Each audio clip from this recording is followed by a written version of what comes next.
বায়ান্নর আরেক দেশ কাঁপানো নাম আব্দুল জব্বার। ময়মনসিংহের গফরগাঁওয়ের এই সূর্য সন্তানের তেমন কোনো স্মৃতিচিহ্ন নেই জন্মভেটায়। সেখানকার মানুষের স্মৃতিতে কিভাবে বেঁচে আছেন তিনি, কেমনই বা আছে তার পরিবার। গফরগাঁও ঘুরে এসে জানাচ্ছেন সাদিয়া আফরোজ, ক্যামেরায় ছিলেন তারিফ মল্লিক।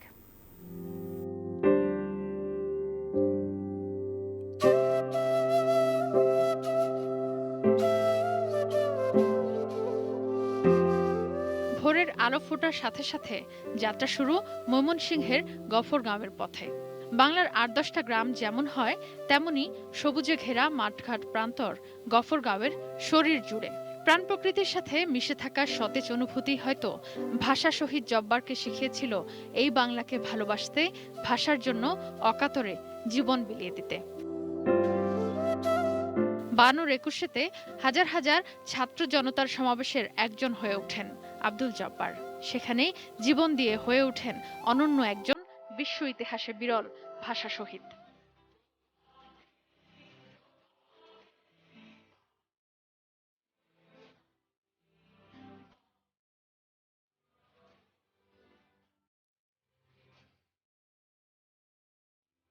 আব্দুল জব্বারের গ্রাম এখন জব্বার নগর।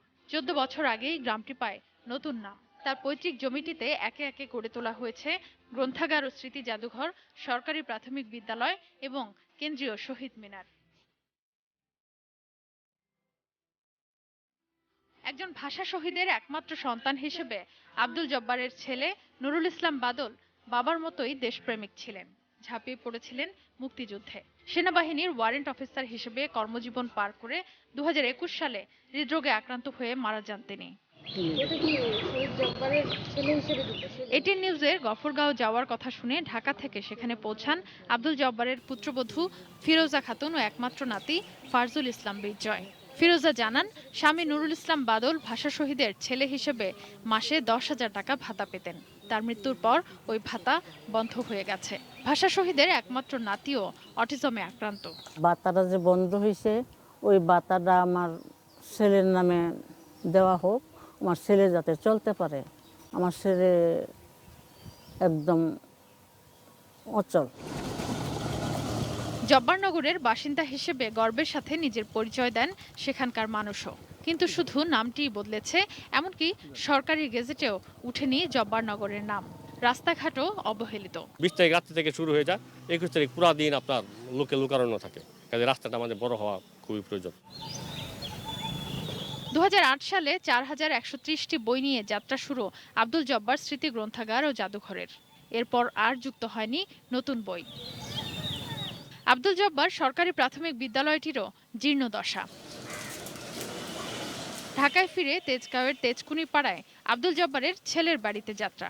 সরকারের দেয়া ৫ শতক জমির একদিকে ভাড়া দিয়ে আরেকদিকে তোলা কয়েকটি ঘরে কোনো রকম জীবন পার করছে তার পরিবার।